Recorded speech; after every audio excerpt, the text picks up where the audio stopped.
So the gig economy has really exploded over the last few years, growing to over 60 million gig workers and freelancers in 2021. However, nobody's really talking much about the tax implications of having freelance income, and in particular, what I want to talk about here is specific tax deductions that most freelancers should be aware of.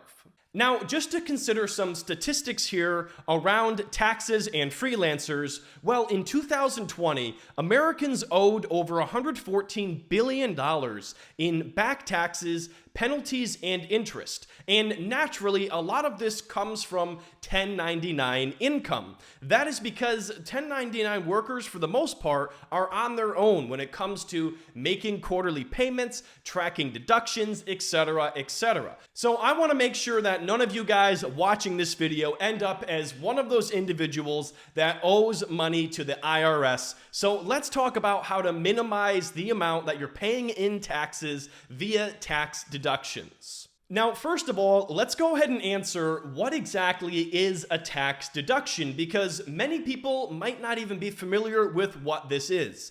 Basically, a tax deduction is a reduction of income that is able to be taxed. So let me cover a quick example here for you. Let's say you are a baker and you bake pies and you sell those for $15 a piece. Well, if you're not deducting anything in terms of the cost of making those pies and having a bakery, etc., well, then you would maybe have to pay taxes on that entire revenue generated from the sale of your pies. So what deductions are is being able to track expenses associated with making your business do whatever it does in a very simple term here. So looking at that pie maker, you would be considering things like your flour cost, your own wages, if you pay yourself a salary, etc., etc. And I know it sounds complicated and like something that you probably don't want to deal with, but if you ignore this, you are most likely going to end up paying more money in taxes for literally no reason. Now, I'm assuming most of us are not making pies. In fact, a lot of us are probably doing something on the internet when it comes to our side hustle or freelance work. So now that we understand what deductions are, let's talk about the ones that would most likely apply to you. Also, guys, real quick, I am not a tax professional in any way, shape, or form. I am just a business owner myself, sharing information that has been helpful to me. You should always consult with a tax professional, for any detailed questions related to your own individual situation. So the first tax deduction I want to talk about here is the self-employment tax deductions. So if you are self-employed and if you have yourself on the books as an employee of your own business, well, you can write off a portion of those taxes. Let me explain now. So all self-employed individuals are subject to a standard 15.3% tax rate. However, this is something that most people are entirely unaware of, and that is because half of this tax you pay yourself, and your employer pays the other half of that tax. Well, guess what, guys? When you employ yourself and you're the employer, you're paying the other half of those taxes. So you're able to actually deduct the employer side of those taxes that are paid.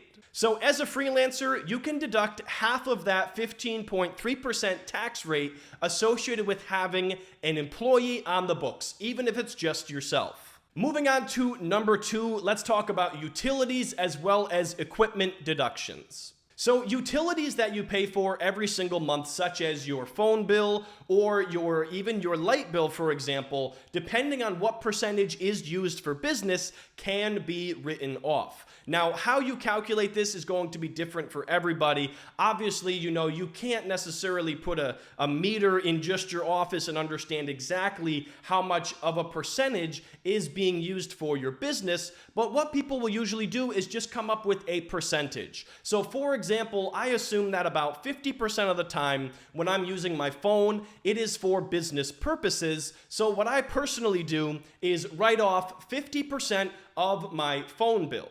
Now, the other thing that's important to mention here is the equipment, and that's things like this laptop that I'm looking at right here, or this pretty expensive microphone.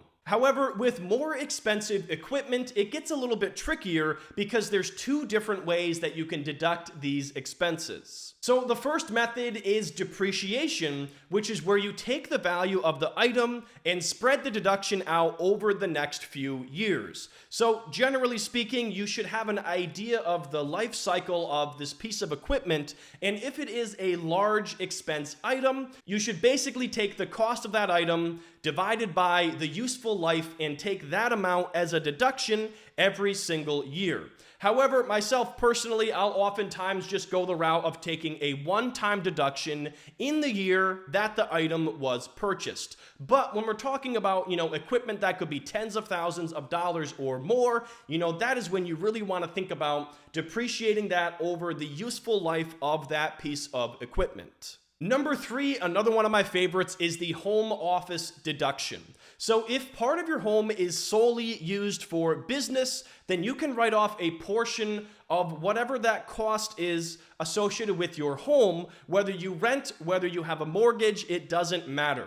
So for example, I record my videos here in my office in my house, and the only thing I do in this room is record my videos. So what I've done is measured the room in terms of the square footage versus the entire square footage of my property, and then I figured that out on a percentage basis, and that is the percentage of my utility bill and the percentage of my mortgage that I use as a home office deduction. So for easy numbers' sake, let's say you have a 2,000 square foot home and then your office is 200 square feet. That means that you'd be able to write off 10% of your rent or mortgage, against your income from your business, since that is your home office. So the next deduction to cover here is automobile deductions. If you have a car and you use that car in any way, shape, or form related to your business, this could literally mean you're an Etsy seller and you drive your packages to the post office. Well, good news, you in fact have yet another write-off. Now, there's two ways that you can account for this automobile deduction.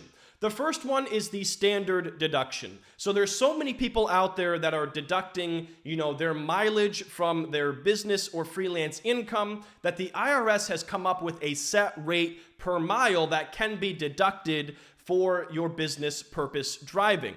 And that amount is 56 cents per mile driven for business purposes. So what you would want to do in an ideal situation, let's say you have a notebook just like this, you're going to want to stick that in your car and simply jot down the times that you are driving for work. And then at the end of the year, based on how many miles are driven for work in your logbook, you multiply that by 56 cents per mile, and that can become another deduction for you. Now, the other way of tracking this deduction is a bit more complicated, and that is to track the actual expenses for your vehicle, one by one, looking at things like your oil changes, repairs, car washes, etc. However, you would really want to make sure if you're doing that you're actually maybe using that vehicle for business purposes. So let's say, for example, maybe you owned a landscaping company where you're actually doing work with your landscaping trucks. That's a scenario where you would probably, look at each expense individually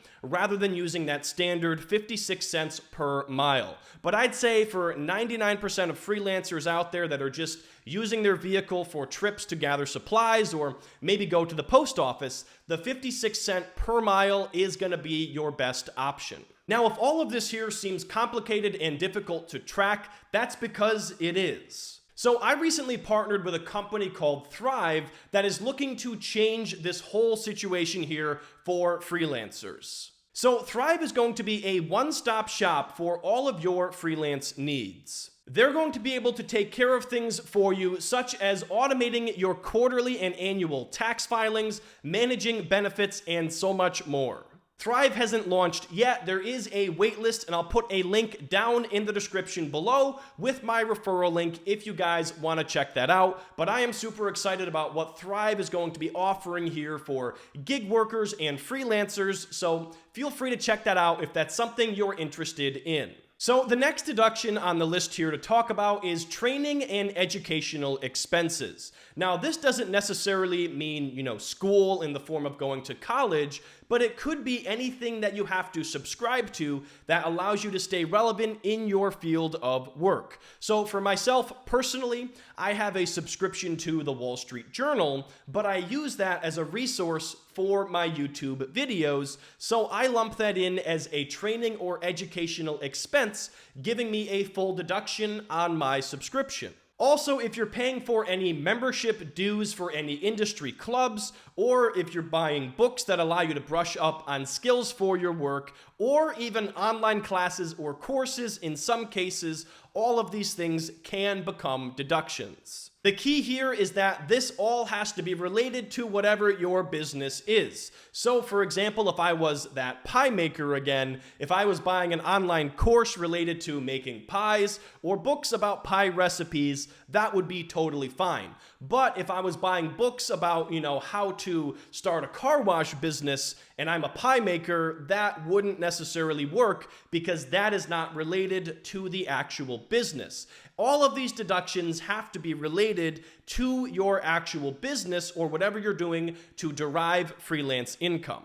The next deduction here is advertising expenses. So if you're spending any money on ads related to your business, or this could even be things like stickers on the side of your vehicle, those things certainly can be deducted. So make sure you're keeping track of any advertisement related expenses for your business. And then lastly, number 7, any miscellaneous business expenses. And this is going to be different for everybody based on what business you're actually in.